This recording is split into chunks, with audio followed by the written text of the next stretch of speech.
Bonjour Rebecca Balestra. Bonjour. De quoi vous nous parlez ce dimanche? Je vais vous dire, déjà bonjour, ça fait longtemps qu'on C'est s'est pas. vrai. Ça fait longtemps. Vous nous La avez dernière fois que manqué. Non, mais vous m'avez manqué aussi. La dernière fois que je suis venue ici, ça date. Oh là là, ça fait un bail. Slobodan avait encore des cheveux. Et je vais vous dire, j'avais fait une chronique, somme toute, excellente, un gros buzz. Oui, 9000 oui. vues. 9000 vues comparé à Thomas Wiesel, c'est de la merde. Mais Rebecca Balestra, qui est suivie par 3 PNQ sur Instagram, c'est déjà pas mal. Pas mal. Et un auditeur, ou plutôt un spectateur, a commenté sous ma vidéo, il a écrit « Dommage, jolie fille trop vulgaire ». Dommage, jolie fille trop vulgaire. Alors, Thierry, déjà fille, faut le dire vite, fille étant donné que j'ai 34 ans bien tapé, un enfant de 9 mois et un périnée distendu aussi lax que le goitre de Brigitte Bardot. Le fille, ça flatte, mais je suis à 3 doigts de la descente d'organes, alors je suis obligée de rectifier. Je suis désolée, je suis une femme, Thierry. C'est vrai, j'éternue, je retapisse le studio, alors bon. Et le trop vulgaire, il me reste là, Thierry, parce que pour moi, il est incompréhensible. Joli, d'accord, pas de problème, mais vulgaire. Parce que j'ai fait le compte de ce que j'ai dit la dernière fois. J'ai dit quoi? Alors j'ai dit trou du cul. Oui. Mais alors pour moi, non, mais il y a beaucoup plus vulgaire dans la vie qu'un trou du cul, Thierry, comme les zigzags de balsamique sur une assiette carrée, vachement plus vulgaire qu'un trou du cul, on est d'accord. Joli. Les mentales râpées sur une pizza, les mini paniers de friteuses, les terrasses en plastoc tressé, les pipettes dans les desserts, le hello en début de mail, les photos boomerang quand on fait santé, les soirées white, pour moi c'est ça la vulgarité. Les gens qui disent formule au lieu de menu, les gens qui disent bonne dégustation, qui disent la Covid, les gens qui vivent en France. Puis si on doit vraiment parler de vulgarité ce dimanche, on pourrait peut-être commencer par parler de ce décor. Je veux dire, non, mais je veux vexer personne, mais ça fait mal aux yeux, tant de plouquerie. Après, le mandat a été rempli, et ça, je dis chapeau, c'était un décor créé pour la radio, à la base. Il n'était pas pensé pour être vu. C'est pour ça. Du coup, on s'est dit, on en a rien à foutre. On fait un patchwork des couleurs les plus decks du monde. On se fait pas chier, on dessine des tables pas droites, on va mettre des nids à peuf en guise de lampe. On fout Jonas Schneider au bout de la table, ça va être super. Mais maintenant, on filme à la radio. C'était pas prévu, ça fait chier tout le monde, c'est ridicule. Moi, je suis obligée de me foutre un autocollant sur mon bac. C'est quoi? C'est un autocollant, c'est quoi? C'est une étiquette banane de la COP, 2,75 €. Comme ça, maintenant, on sait que je suis une bonne connasse qui achète pas local et qui se fournit chez le diable. Tout le but de la radio avant. Oui. La beauté de cet art, parce que c'est un art, c'était de pas voir nos gueules. Avant, on pouvait se foutre les doigts dans le pif à la radio. Venir la tronche dans le cul le dimanche, discuter comme si on était encore au pieu.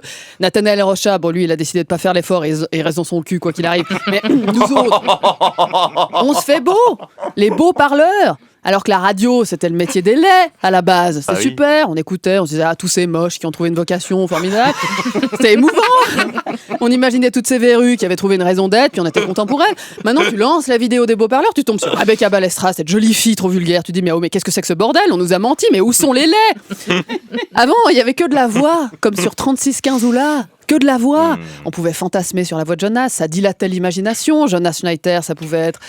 Pas Jonas Schneider, ça vendait du rêve. Maintenant, on voit que vous avez des notes, Jonas. Mais oui, on voit plus que ça, vos petits stylos que vous arrêtez pas de décaloter pendant les jingles. C'est vrai. Moi, si on n'écoute que ma voix, la voix de Rebecca Balestra, on se dit mais qu'entends-je? Cette voix grave et ténébreuse qui est une star de cinéma, un beau transgenre genevois.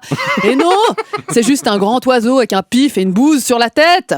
C'est un tue-l'amour, la radio filmée, qu'on se le dise. C'est romantique de pas se voir. La correspondance amoureuse de Georges Sand et Musset, ne s'aimer qu'à travers l'écriture, c'est magnifique. Parce que franchement, s'ils avaient vu leur trogne avec leur chicot tout noir, leur violinage pourri et leur kyste mal soigné, ils se seraient peut-être pas aimés plus que tout pendant des années.